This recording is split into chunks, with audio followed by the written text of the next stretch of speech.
बड़ा भाई छोटे भाई को मनाने उसके घर पे गया तो छोटे भाई गुस्से में बोला, आप यहाँ से चले जाइए, मुझे आपसे कोई बात नहीं करनी, मुझे आपसे बात करने में कोई इंटरेस्ट नहीं है, अच्छा है कि आप मेरी नजरों से दूर हो जाइए। बड़े भाई ने कहा, छोटू तू हमेशा नाराज क्यों होता है, मुझे देख के गुस्सा क्यों होता है, आखिर ऐसी क्या बात है जो तुम मुझसे गुस्सा होता है। छोटे भाई ने कहा, आपने मुझे एक बार अपमानित किया था, सब लोगों के सामने मुझे बेइज्जत किया था, इसलिए मैंने उसी दिन से आपसे अपना भाई का नाता तोड़ दिया था।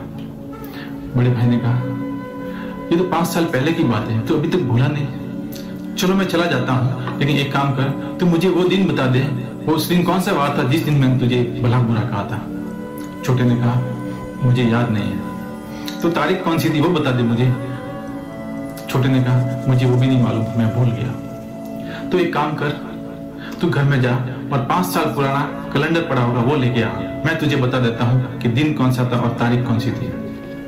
छोटे ने कहा, 5 साल पुराना कैलेंडर तो मेरे पास नहीं होगा, मैं तो हर साल बदल देता हूँ, मैं तो उसको फेंक देता हूँ पुरानी चीज को। तो बड़े भाई ने कहा, जब तुझे दिन याद नहीं है, तुझे बार याद नहीं है, तारीख याद नहीं है, पुरानी चीज को तू फेंक देता है, तो कम से कम एक बार भी अपने मन से वो पुरानी बातें तो निकाल के फेंक दी होती तो आज कितना अच्छा होता।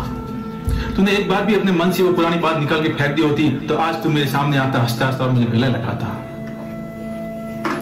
बड़े भाई की बात सही कह रहे थे बड़े भाई। आज हम छोटी छोटी बातों को हम इस तरह से अपने मन में ले लेते हैं, दिल में ले लेते हैं कि उस हिसाब से अपने दिन महीने साल निकलते जाते हैं और अपने फासले दो भाइयों के बीच की जो दूरियां बढ़ती जाती है।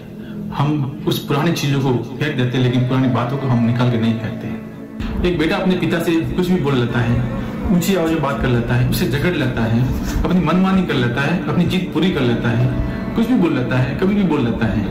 तो एक पिता अपने बेटे से कभी ये नहीं चाहेगा कि वो उससे नाता में तोड़ दूं या मैं उससे दूर चला जाऊं या मैं उससे कभी बात न करूं। लेकिन वही काम यदि भाई करता है, किसी कारण से भी कोई भाई कर लेता है, तो जल्दी से अपने मन में ये बात आ जाती है कि मुझे उससे बात नहीं करनी, मुझे उससे कोई नाता नहीं रखने का, और अब जल्दी हम उस बात को लेकर हम दूरियां बना लेते हैं और धीरे धीरे इतनी दूरियां बना लेते हैं कि बोलना भी बंद कर लेते हैं। कितना भी झगड़ लेना, लड़ लेना, कैसे भी कर लेना, लेकिन बोलना कभी बंद मत करना अपने भाइयों से, बोलना कभी अपने भाइयों से बंद मत करना, क्योंकि जिस दिन बोलना बंद हो जाएगा उस दिन वो दूरियां महीने से साल से सालों में हो जाएगी और हम एक दूसरे के करीब आने में बहुत टाइम लगा लेंगे और उस समय बहुत देर हो जाएगी जब हम एक दूसरे के पास में आएंगे। इसलिए कितना भी झगड़ लेना, लेकिन बोलना कभी बंद मत करना अपने भाइयों से। जो भी मन की बात होती है उसने भी कही, हमने भी कही, एक दूसरे ने आपस में कह दी, बात पूरी हो गई, यहाँ तक सीमित रखना, लेकिन बोलना कभी बंद मत करना। यही मेरी आप सबसे गुजारिश। बड़े भाई की बात सही थी, लेकिन छोटे भाई ने कहा, मुझे दुख इस बात का नहीं है कि आपने मुझे मेरी गलती पे डांटा था, मुझे भला बुरा कहा था, लेकिन मुझे दुख इस बात का हुआ था कि आपने मुझे मेरी गलती पर सबके सामने डांटा था, सबके सामने भला बुरा कहा था। आपने सबके सामने मुझे भला बुरा कहकर आपने अपने दोनों के अपने भाईचारे के ऊपर लोगों के मन में शक पैदा कर दिया। लोगों के मन में शक हुआ कि ये दोनों ऊपर से दिखने में एक हैं, लेकिन मन में तो अंदर से तो कितना गुस्सा भरा हुआ है, कितना क्लेश भरा हुआ है, कितना मन में मेल है। क्या ये दोनों भाई दिखने में एक हैं? लोगों के मन में ये शक पैदा कर दिया, हम दोनों लोगों की नजरों में गिर गए, इसलिए मुझे उस बात पे बहुत दुख हुआ। छोटे भाई की बात सही लगी। छोटे भाई ने भी सही कहा है, भाई छोटा हो या बड़ा, कभी भी एक दूसरे की गलतियां लोगों के सामने नहीं निकलनी चाहिए, क्योंकि गलतियां भाई को सुधारने की, लोगों को नहीं, तभी तो सगे भाई कहलाएंगे। रावण के बारे में आपने बहुत सुना होगा, रावण के बारे में आपने सुना होगा, उसका एक भाई था कुंभकर्ण। जब राम और रावण का युद्ध हुआ तो कुंभकर्ण को बुलाया गया। रावण ने कहा कि जाओ मेरी तरफ से राम के सामने युद्ध लड़ो।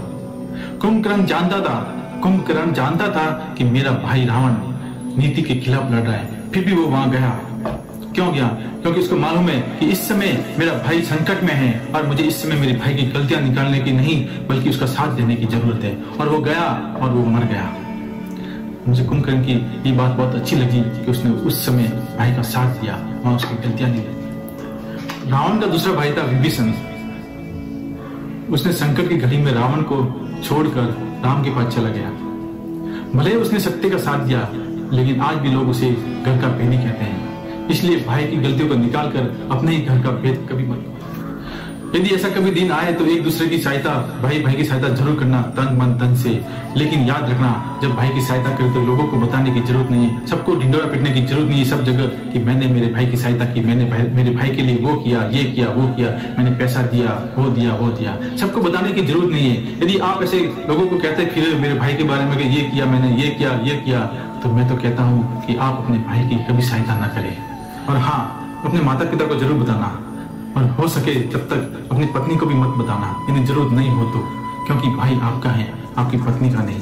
इसके आगे आप समझ जाना। महत्वपूर्ण ये नहीं है कि छोटे ने बड़े की हेल्प की या बड़े ने छोटे की हेल्प की। महत्वपूर्ण ये है कि किसी और की बजाय पहले भाई ने भाई की हेल्प की। अपने भाई की हेल्प करने पर आप कोई उपकार नहीं कर रहे, ये तो एक अच्छे भाई का फर्ज निभा रहे हैं। आप अपने अच्छे भाई का फर्ज निभा रहे, इसलिए आप अपने भाई की हेल्प कर रहे हैं। देने वाले का फर्ज बनता है तो लेने वाले का भी एक फर्ज बनता है। जिससे उसने सहायता ली है, जिस भाई से सहायता ली है, तो उसको एक बार दिल से धन्यवाद जरूर देना चाहिए। नहीं तो ऐसा नहीं कि धन्यवाद देने की बजाय आप उसे कहो कि हो सकता है उसका स्वार्थ होगा इसलिए उसने मेरी सहायता की है। यदि आप ऐसा करते हो तो समझ लो कि आपने अपने भाई को दुखी ही नहीं किया है, बल्कि उससे दी गई सहायता भी आपके लिए वो एक कर्ज बन जाएगी। और जब तक वो सहायता थी तब तक तो आपके लिए एक अच्छी बात थी, और यदि वो कर्ज बन गया तो आपके लिए खराब बात है वो। कभी संपत्ति का बंटवारा करना पड़े तो शांति से बैठकर करना, क्योंकि संपत्ति का फैसला करने का, न कि रिश्तों का फासला करना है। देने की भावना ना हो तो ना सही, लेकिन लेने की भावना कभी मत रखना।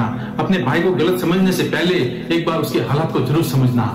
अपने भाई को गलत समझने से पहले एक बार उसके हालात को जरूर समझना। और मैं ये भी कहूंगा कि मकान की दूरियों से और मकान की नजदीकियों से कोई निकट नहीं हुआ करता। मकान की दूरियों से और मकान की नजदीकियों से कोई निकट नहीं हुआ करता।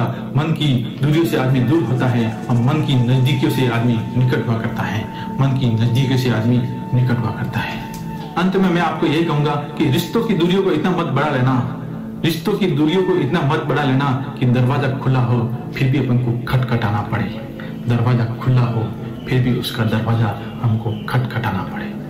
धन्यवाद।